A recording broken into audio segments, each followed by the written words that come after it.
And so And we begin. two.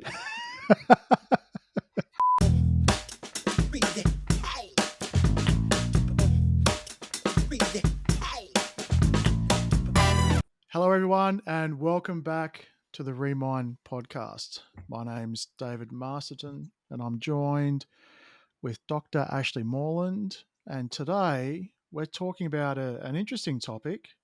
It's going to be the beauty in getting hurt. I don't think that's going to be the title, but that's kind of the theme. The concept. This came about Mm, because of an offline chat we were having around how grateful we were for some of the people in our lives that have hurt us the most, or some of the circumstances or situations in our lives that while you're going through it, hurt like heck and they are not mm. comfortable, and no one would choose them by any stretch of the imagination.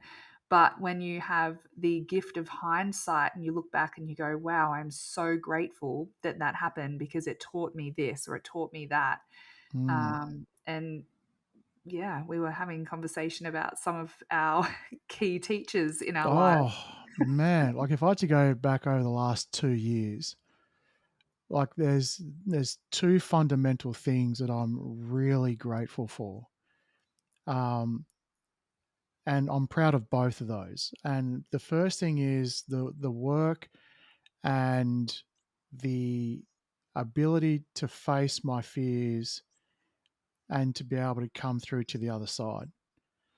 That has been very uncomfortable, but I've been very proud of me of doing that and doing that by myself, but also with support from others. But the second most important thing was then when I've done the work, being put in situations that actually showed me that I've moved forward. Yeah. Because you could sit there and hypothesize all you like. Well, in this situation, I would do this. In this situation, I would do that. It's very removed from that. And ultimately, when you are doing the work, it is the idea that when this actually happens, that you would act that way. That's the Mhm. intention, or you hope to act that way. You come from a loving, compassionate, empathetic state. But how do you come at it as I think the saying is there's always a plan till you get punched in the face, Yeah. right? And then the plan goes out the window. Similar when it comes to sort of healing. You can sort of think, in this situation, I would do this. And especially when you're giving advice. Oh my God.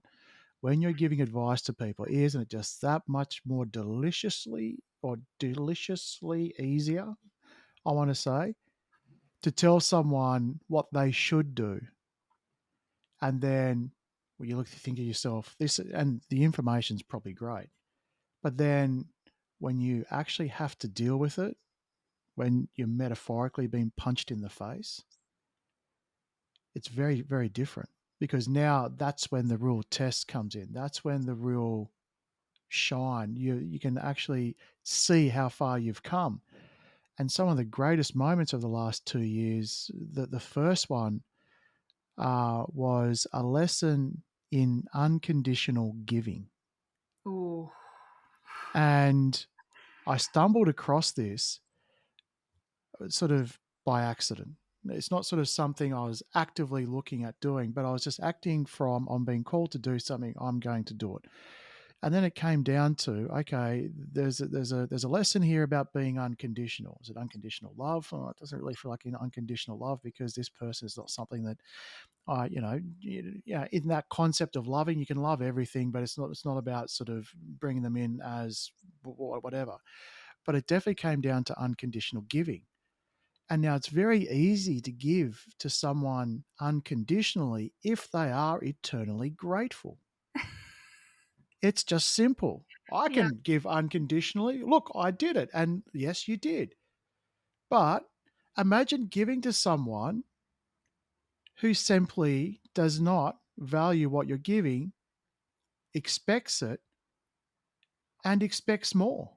Mm. And that's what I was shown. And it was an incredible experience to sort of go, well, if you are giving unconditionally and you give something, there's never that sense of you should be grateful for what I've just done for you. Mm. That's conditional because I'll Yeah. give it to you so long as you show me the gratitude. Yeah. I deserve it. Yeah. And look, that's not a bad headspace to be in because if it helps you give, great. But you know that it is conditional. So if you're Yeah. going for unconditional, then it's simply like I've given it, and what you do with it is simply for you to do, even if that means it's not enough and you're still looking at me for more, or there is no gratitude. And going through that process and feeling that, it was almost a shocking experience because there were parts of me internally very quiet that I was observing, and they weren't me, but it was almost like someone yelling from the back corner of the room. They're being an idiot. You deserve better than that. You need to. You go tell them. Right? It was hilarious. It was sitting right. It Oh, was sitting right back there. I hear you. I totally get it. But the sense there was just sort of like, but no, it's actually I hear you, but this is I will give for the sense of giving and serving, and that is simply it. Yeah. That's where the full stop happens. Yeah. And there's been other instances which has been around, you know, forgiveness and acceptance versus tolerance and all of that. So this episode is going to be about exploring those opportunities where you're Mm. doing the work. And yes, it's pretty crap at the time, but you are then given, we'll say tests, but that's a fairly negative word, but opportunities to actually show, have you moved forward in this aspect? Yeah. And I love that. And I think sometimes even I've been guilty of this, but I see it a lot is unless life is going dandy and everything's going your way and it's all smooth sailing, you can feel like it's not fair. And why does this have to Mm, happen? And this isn't fair. And gosh, I had a season in my life from when I was about 18 until 21 was a really, really, really rough time in my life. And in a really short period of time, I mean, relatively short, it was over mm, several years, but relatively short period of my life, I was diagnosed with the brain tumor. My mm. uncle had gone missing. He was like an actual missing person. My brother had had a car accident, wrote a car off. I just remember that because when Wow. I got the call for that, he was totally fine, thankfully. But Mm, when I got the call for that, I was on a bus in Sydney going to the hospital because I was really unwell. It's like really strange things happening. My mum had a brain aneurysm, and we were told there's like a 95% chance she's going to die. And it had been a while since it had happened. So they said she's probably going to have brain damage, even if she survives. Thankfully, she was also fine. mm. This season of my life where so many things happened. Oh, we lost our house in a house fire. Our dog was inside the house and he died. Oh my gosh, there were the floods, the really major floods that happened in Queensland around the same time. Um, so yeah, that there was this season of life, and sometimes I think that the opportunities can come from events or situations or circumstances, but sometimes they can come from people. And although there was no person who gave me a brain tumor, or no person who burned our house down, or no person who Mhm. gave my mum an aneurysm, those experiences were really hard, and they brought about with them really big emotions of anger and hurt and fear and sadness and grief and all this stuff. Or And like, just give me a break, would you? Just it like, was relentless. yeah. Yeah, it was like pretty crazy. And then there's also the circumstances where it's the person. So when I look at Mm, the major milestones in my life of like the big traumatic events, I can really focus on that season. There was a lot. Not, I mean, there's been other things, but that in particular was pretty chaotic. But then when I really look at who are the people in my life who have given me the greatest opportunities to grow or to learn, and partnered with that is, well, who are the people that have hurt me the most? Who of the people who have let me down? Who of the people who have mm, broken my heart? Who of the people who have, you know, treated me unjustly or unfairly? And I look back and I go, if you've followed my content for a long time, I've spoken a lot about childhood trauma and my early life with my dad, who my dad and I have a beautiful relationship with now. Um, but my dad would have been one of those key players. And I look at him and go, wow, we are soulmates. On some level, we are soulmates because we performed, like we agreed to come and play this role for each other, mm. hurt each other in just the right ways, in just the right times, in just the right spaces and places, so that we could evolve. And I look at my ex husband. My dad and my ex husband are probably the two people on the face of the earth who can hurt me in ways that no one else possibly could. And yet, who I am as a person, I see their role in my life has been an incredible gift. They've taught me how to set boundaries. They've taught me what my worth is by showing me what not being worthy was. They've taught me what respect looks like by showing me what disrespect is. They've Mm. oh, I could go on and on and on. But it's a choice to view it like that, isn't it? It's not an easy Well, choice, but it's a choice. well, look, I think if you get to the point, when you get to the point of seeing these things as a choice, it means now, well, sorry, let me just say the healed version of looking at these things is seeing it as a choice. When you're in the throes of the trigger and the processing of the trauma, you never see it as a choice, Mm. even though it is, right? Well well, It's the, uh, to add to that, I would say I agree on the proviso that I didn't have a choice in the way that my home life was when I was a child. I didn't have a choice in having a brain tumor. I didn't have a choice in mm, those things consciously in this life, but they happened, and I can't control that they happened.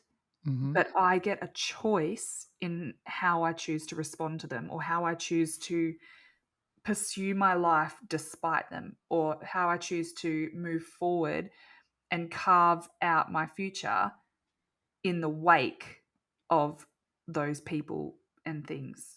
Absolutely, absolutely agreed. I suppose what I'm talking about is, let's just say, you talk about your father and your ex-husband, that they sort of highlighted areas within you that needed work. So setting Mhm. boundaries, feeling self-worth, all of those things. When those things are initially touched or triggered, you're reacting through the trauma, through the stored programs, through the Yeah. limiting beliefs. At that point in time, again, while when you zoom out, there's a choice. In the hot seat, it just feels like a reaction. Well, yeah, absolutely, It and it it, it it feels like is it, from it feels like there is no choice. Like yeah. there is no possible way I could act this way and there simply be a choice. No. Mm. So when we look at those things and go, what is being triggered? Am I worthy? Okay. Yes, I'm being told I am worthy. And yes, I can say the words, but I don't feel it. How do I get to that Yeah, there's a point? mismatch. Yeah. And then I have to get to that the origin story of where that happened so I can then process it. When I come to a healed state of that and then that comes in, that same trigger comes in, it doesn't stop it from actually still touching something, like I think I alluded to before. There's still that person in the back of the room going, "Tell them to go get stuffed," right? But you're observing the choice. I Yeah. could act that way, but I also know that I don't have to because actually what they're touching on is no longer a massive trigger where Yeah. I'm acting from it completely from instinct as opposed to the ability of like, okay, it's like you mentioned before, you got a wound on your arm and you put salt on it, Yep. it's going to hurt like hell. You've got no choice. Mm. That thing's going to sting. Yeah. When it's not open and it's just plain skin, you can put salt on. It doesn't. Hmm. I've had an expansion of this analogy. This came up in Rise and Thrive. Ooh. So, what I that really resonated for me, and it's resonated with a lot of people, my salt and wound analogy. Mm, And so, as David just mentioned, if you have salt and you put salt on healthy skin and rub it in, nothing happens. no. It just You're basically exfoliates. preparing for a tequila shot. Yeah. That's all you're doing, right? But if you have salt and you put the exact same salt on a gaping wound, it hurts. And so that in that analogy, the salt is the circumstance, or it's the person, or it's Mm, that nasty word that they might have said, or they didn't reply to your text, or whatever it might have been. The wound is us. It's within us. mm, So if someone didn't respond to an email and we are triggered by that, well, the trigger is ours. And where I expanded this analogy is where it didn't resonate is when the thing that is the salt actually still is hurtful to clean skin. And so I added chili to my analogy. mm. It's getting spicy in here. Yeah, so we've got chili salt, right? Yeah, So chili, to even clean skin, can burn. So gotcha. healthy skin can be burned by chili. And so it's not always about blaming the Mm, person who is having the wound or who has to navigate that or has something to heal mm, within them. That has to be a part of it. But sometimes it's actually pointing to a behavior in the other person that needs to be called into line, a mm, behavior in the other person that needs to be actually corrected, stopped, have a boundary set. And so, if someone didn't respond to my text message and I was really hurt by that, is that text message not non-response actually inappropriate, disrespectful? Well, no, not really. That they probably had a million reasons why they couldn't respond to a text, and it's not actually threatening. And so that's actually just salt. It's yeah. innocuous. Mm, If I'm triggered by that, the opportunity is for me to turn towards my trigger and go, wow, what is that bringing up for me? I feel like no one cares about me. I feel like I'm not important. I feel mm. like they don't love me. Well, that's all my wounding. That has nothing to do with them or their text message. And if I didn't have that wounding, I would be able to just get on with my day and probably not even notice that they hadn't replied to my text. And just know at some point they will Yeah. contact you whenever. And again, Or if it's urgent, pick up the phone and give them a call. And some people yeah. are having a trauma response right now because they're like, "What? Don't call So, me." or they're sort of going, "I remember that person who still hasn't messaged me back. Why don't they?" You know, Yeah, and, like, literally cut people off the Christmas list because of that time they didn't ring when they said they were going to or whatever. And because so yeah, I think you would just quickly just raise a really interesting point about attachment styles being either anxious or avoidant. mhm. But again, that style isn't just simply a label; it's actually from what you've experienced in childhood that triggered you the Yeah, most. So, in it's essence, taught. it's taught. Yeah, Yeah, 100%. 100%. And so that behavior, like, in a dysfunctional relationship, let's say, the let's pretend it's my husband and I. If that was my husband and I and he never responded to my text message and I was super super triggered, then in order to protect my trigger, I would make that his responsibility, and you have to text me every time I text you. You have to text me back, and if you don't text me back, then we are done. So Ultimatum season. I would be making my trigger his responsibility Hmm. and saying, you need to change your actions or your behaviors so that I don't get triggered. Now, that's not healthy because, yes, is there some negotiation around what Well, contact is yeah, appropriate in a like relationship? Sure. compromise, right? Like, Sure, there's compromise, yeah, but the onus is on me to look at what is the wounding that's coming up.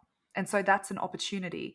Now, on the contrary to that, let's say now we're really talking about someone being really threatening, or let's say financial abuse. I just contributed to an article not long ago about financial abuse in Mm. relationships. Now, Financial just before you go on, are you going to just quickly cover what that means to Well, people? financial abuse can look like lots of different things. It can look like controlling money. In a heterosexual relationship, it might look like a stay-at-home mum who is told she doesn't contribute to the household and is not given access to money. It might look like it can even look like if someone is using your personal information to gain loans and access, to basically create debt, but in your name.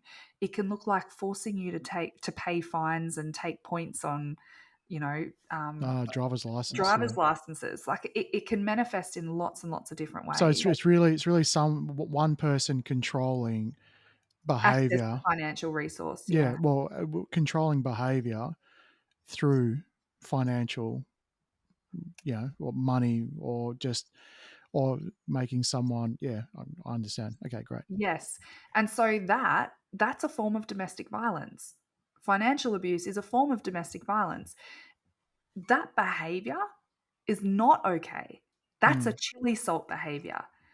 And this is a two-pronged approach. So if it's triggering me, I have the opportunity to look at within me what's the wounding within me that's coming to the surface, hmm and how do I stop this behavior? The behavior is not acceptable. It can't continue. And even if I healed my wounding, the behavior still would be unacceptable.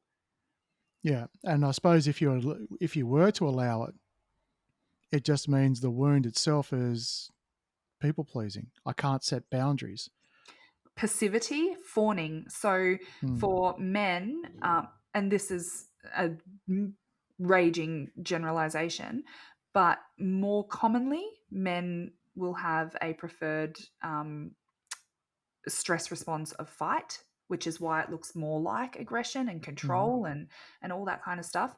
And women tend to have a stress response of flight or fawn even. And so fawn is behavioral manifestations of people pleasing, of not saying anything because they don't want to upset the other person, or protecting themselves.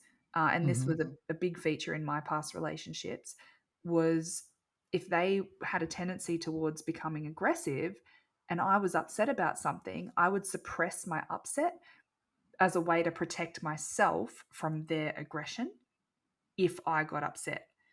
And so Because there's a consequence to you feeling upset. Yeah. yeah. And so I wouldn't say, hey, this needs to stop, because there would be a consequence to saying that.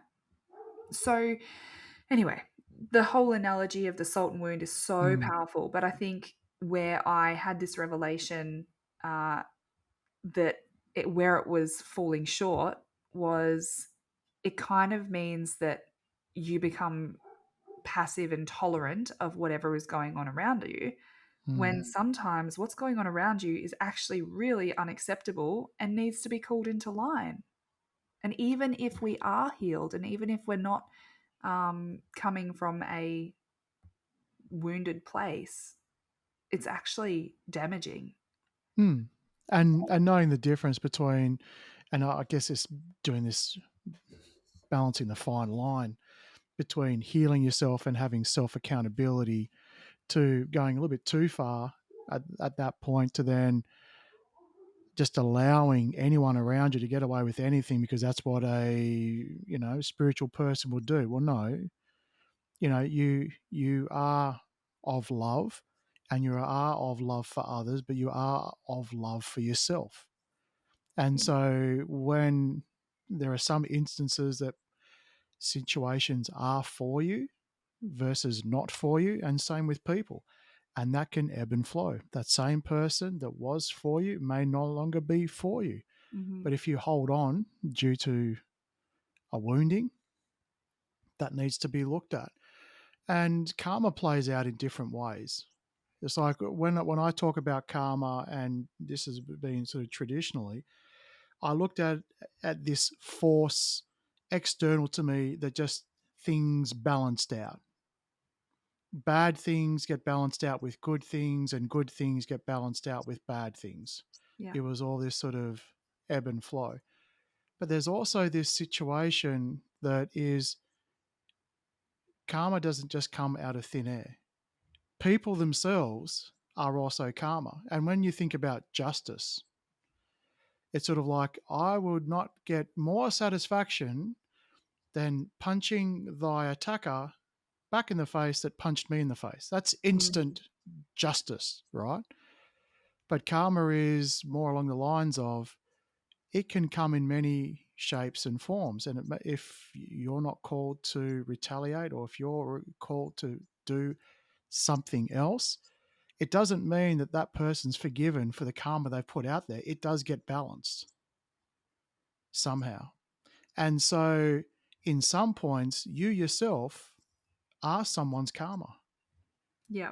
And so it could be that as hard and hurtful as it could be to set a boundary, that absolutely could be the thing that you're called to do, because that is the thing that is needed for that person to learn this lesson, or to be that karma. And it's not sort of something where you're the Avengers.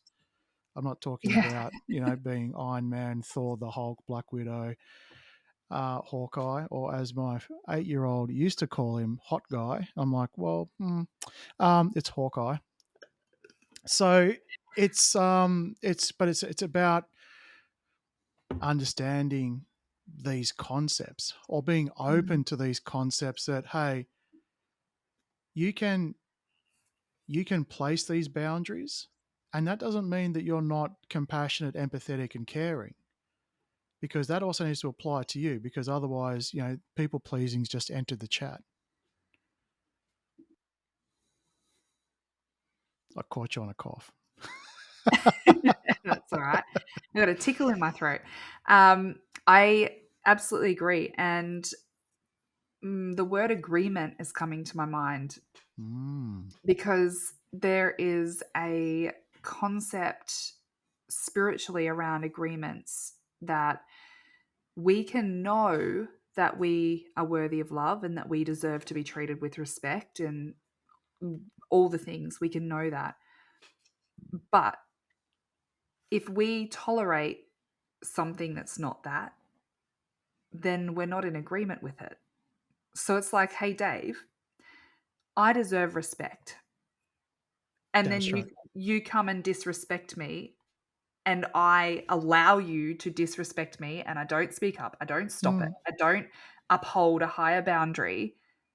What I'm actually doing is coming into agreement with your disrespect for me.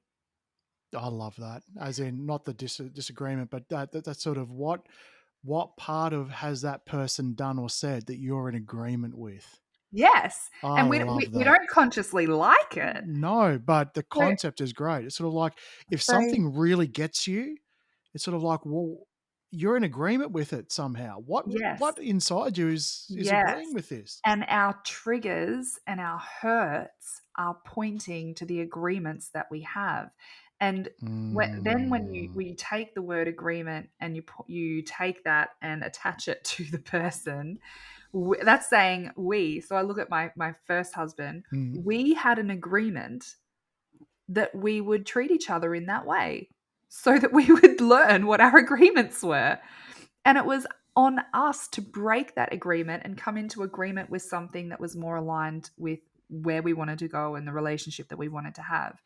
And so when I'm working with couples, I often, the reality is our romantic partner, our parents, and our children are the people who are going to be our greatest teachers. And when I mm. say our greatest teachers, they have the capacity to hurt us the most.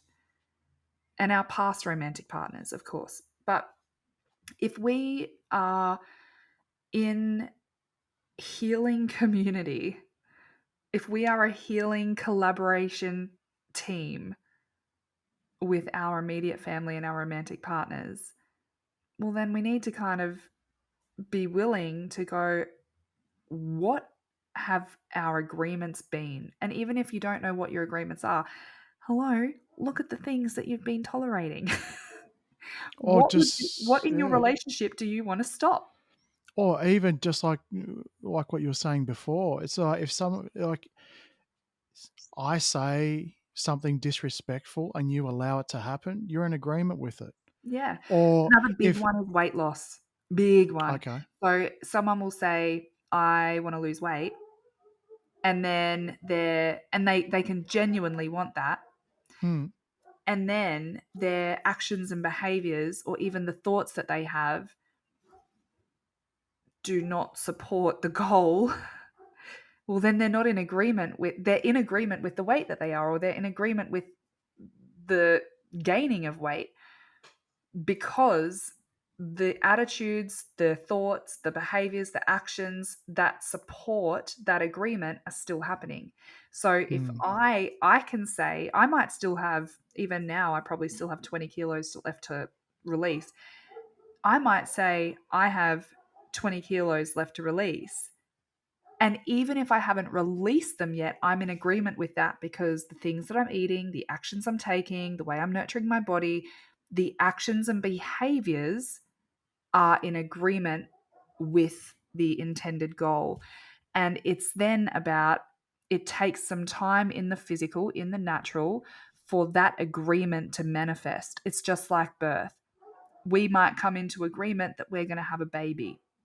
And so then the actions and behaviors that have to happen to make that happen. that's But for another episode. then it takes 9 months.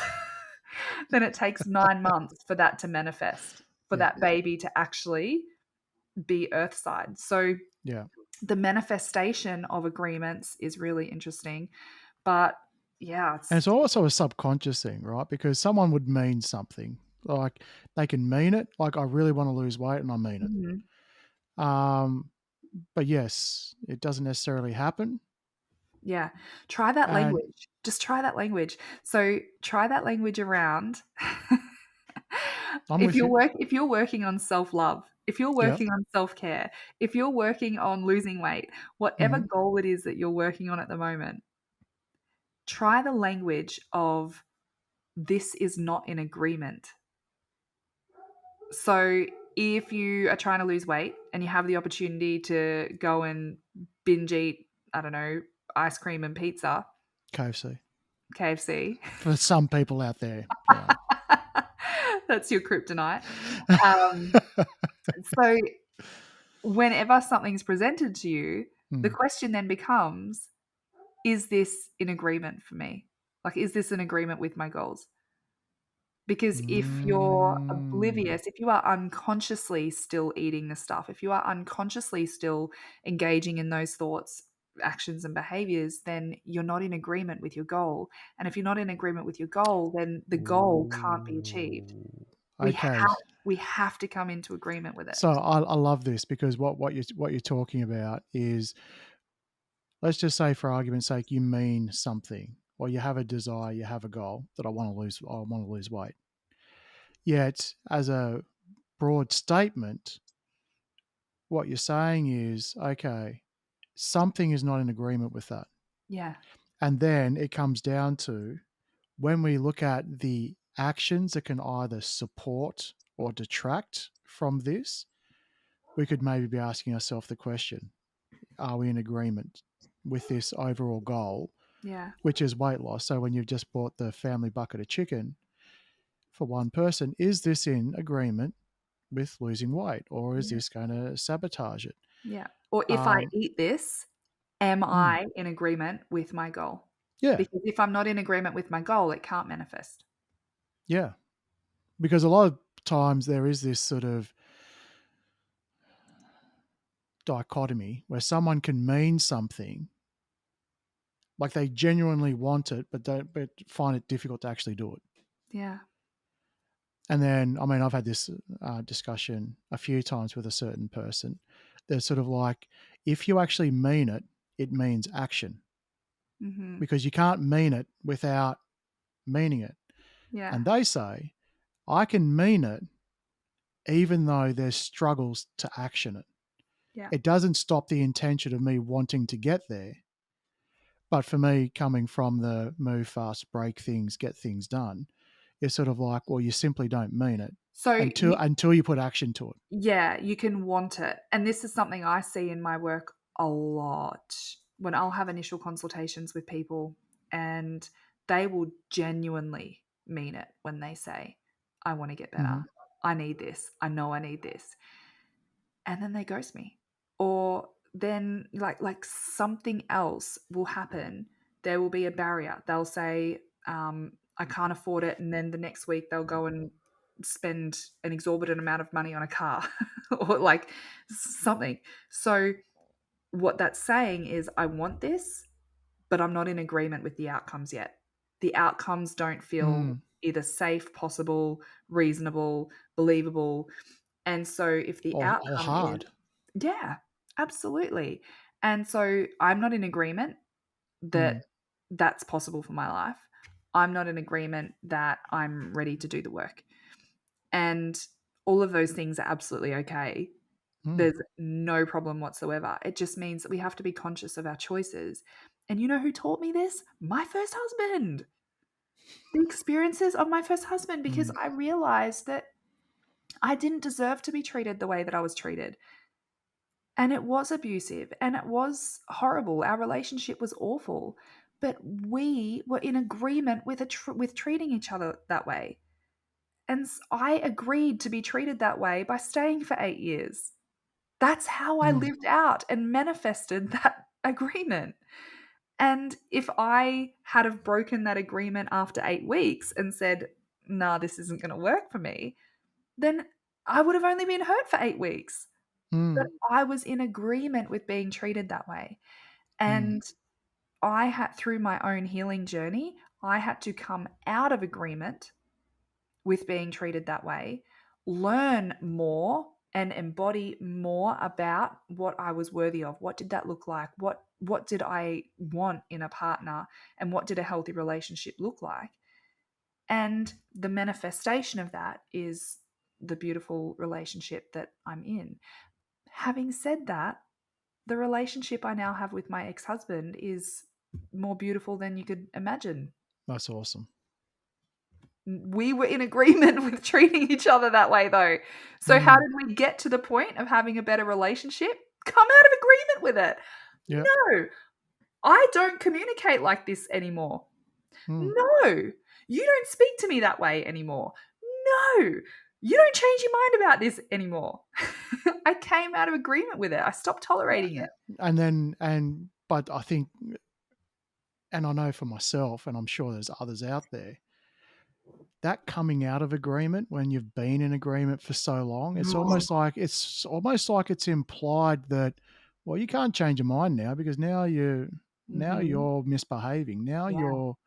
Now you're being the, I'm not going to say odd one out, but now you're the problem. Now you're the one, because I'm happy to stay in agreement. And Mhm. so, I mean, I felt that, and Absolutely. ending my first marriage, or we were together 17 years, um, and I was like 20 when I met her. So there's a long time, and so when you look at what's the consequences here for ending that agreement, like, that's daunting.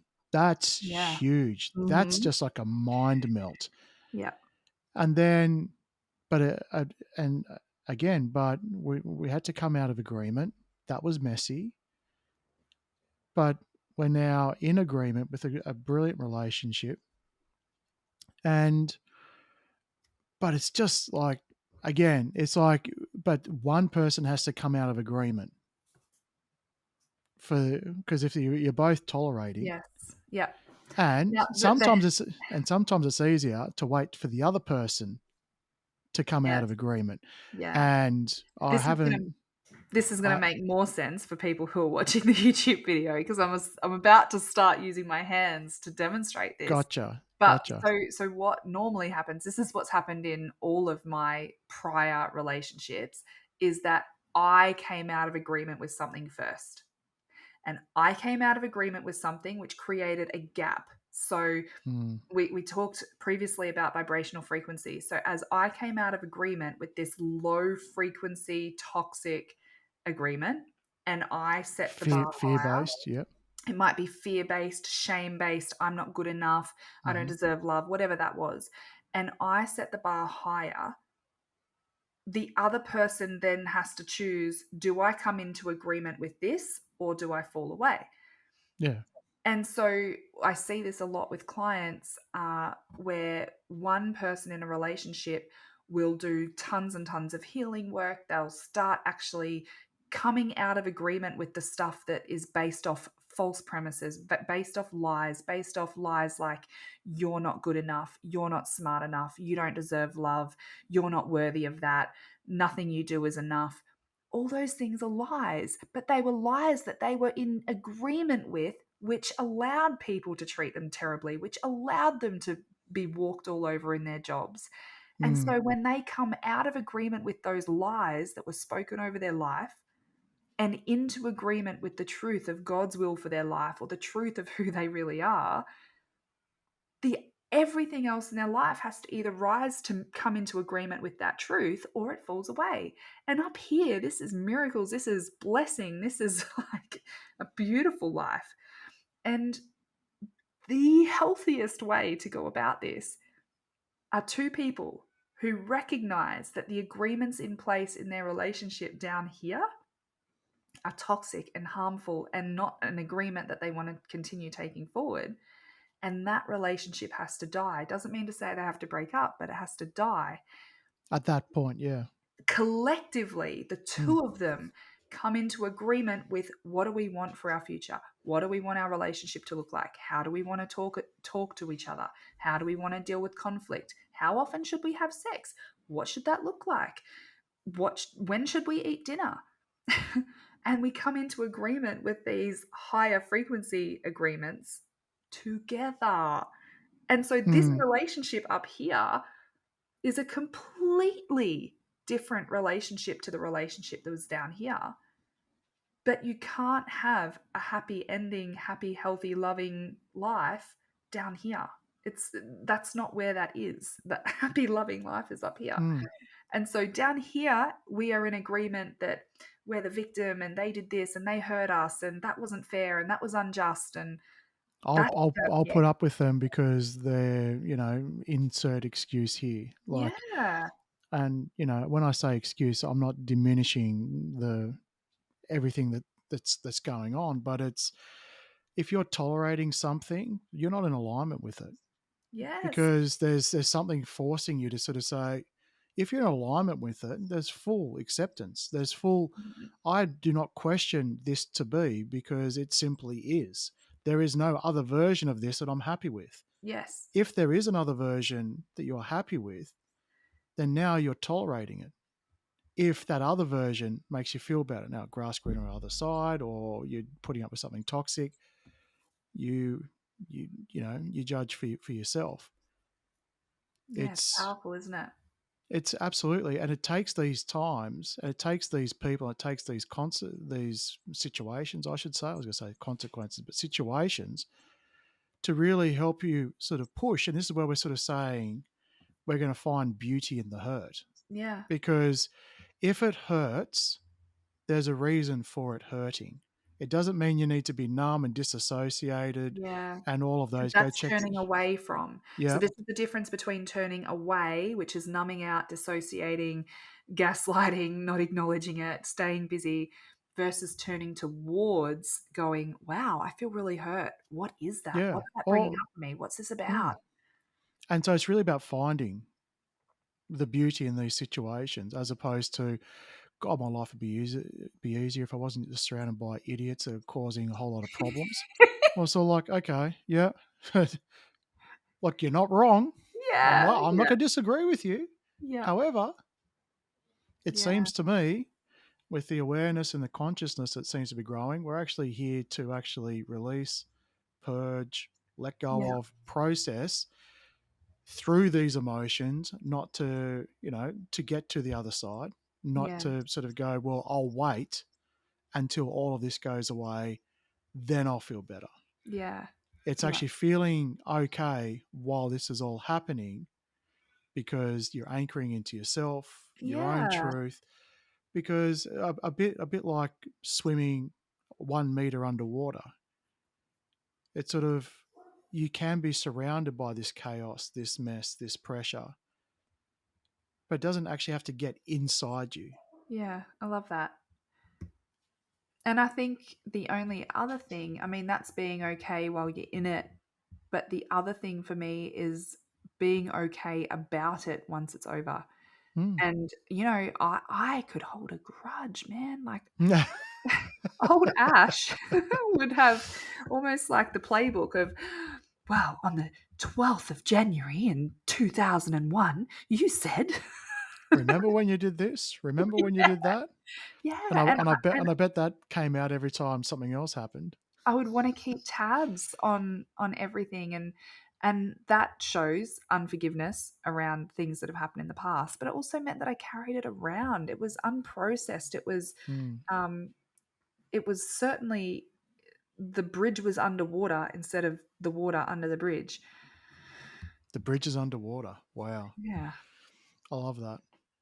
Um, well, I've got to say, look, this whole episode has been about seeing, and the theme has been about, okay, how can we take the opportunity in hurt to, I won't say be grateful, because you're not going to Grateful's a be, stretch. Grateful yeah, is, it took me a really, really long time to be able to look at the biggest hurts in my life and be grateful for them.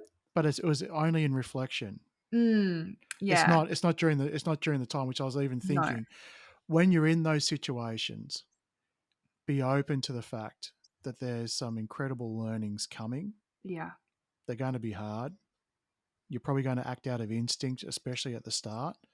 But know that as you approach this from that curious mindset, Mm. as the observer, or be open to the fact that there's something to learn from this, and then give yourself time to reflect afterwards, that there is going to be beauty in the hurt, Yeah.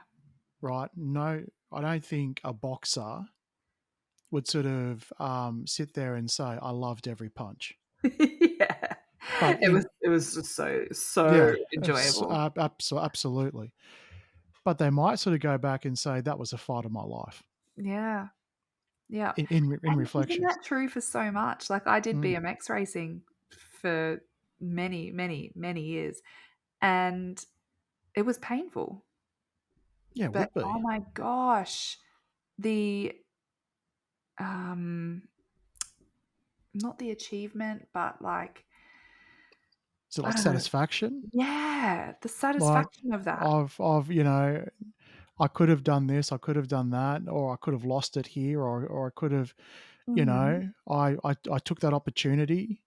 I found the opening when really there shouldn't have been an opening, or just Yeah, and whatever it even the is. mistakes that I made in a race, or the mistakes that I made in my training, or the mistakes that I made, whatever, wherever, whenever, it's about being able to reflect on those mistakes and go, "How can I ensure that doesn't happen next time? What Mm, do I need to learn? What do I need to get better at? How do I need to equip myself?" And we can apply that same thinking to everything: parenting, relationships, work, it doesn't matter. mm. It's But about, definitely, it's like that reflection, mm, yeah, love reflection. it. What we Absolutely. would love to hear from you guys. This has actually been my favorite episode in a It's long been a time. while, yeah. I mean, last week was difficult because I think we were both sort of still groggy We were after the both festive hooked. cheer. Oh my god.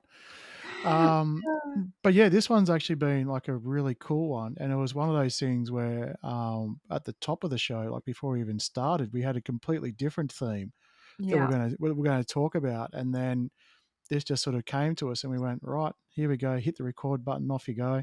Hope you yeah. enjoyed the intro. That would have been a bit funny for those who are listening to the podcast. Go check it out on YouTube if you want to see me acting like a complete idiot. But Yep. there it Have an is. amazing week, everyone. Love to hear from you. What are you loving? What are you struggling with? If you want us to As cover yeah, anything. well, as we approach 1 year of the Remind podcast, so we're at like episode 39, which means we're at week 39.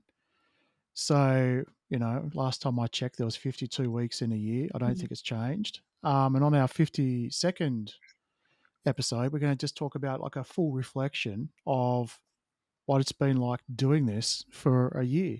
Yeah. We'd love you to But be part of it. We'd love yep, to have your questions, anything that you want, any like Q&As, anything at all. Let us know and or maybe we we might, will chat about. might even live stream it, Ash. Hey, Just live just stream it. just throwing it out there. Yeah. Let us know if you want us to live stream. Anyway, until next week, everybody. Click Ash, have a follow, click one. subscribe. Oh yes, absolutely. Give us some See, love. those buttons aren't for decoration. They actually Yeah. serve a purpose. The thumbs up, give it a smash. Subscribe, turn it on, bell notifications. Yeah. I'm terrible at it. Actually, I did a quick video with my 8-year-old, and he's amazing at just reminding people to do that. Maybe we need to get him on the show so that he could just sort of remind, Yeah. yeah, all of that. Bye bye. Right. See ya.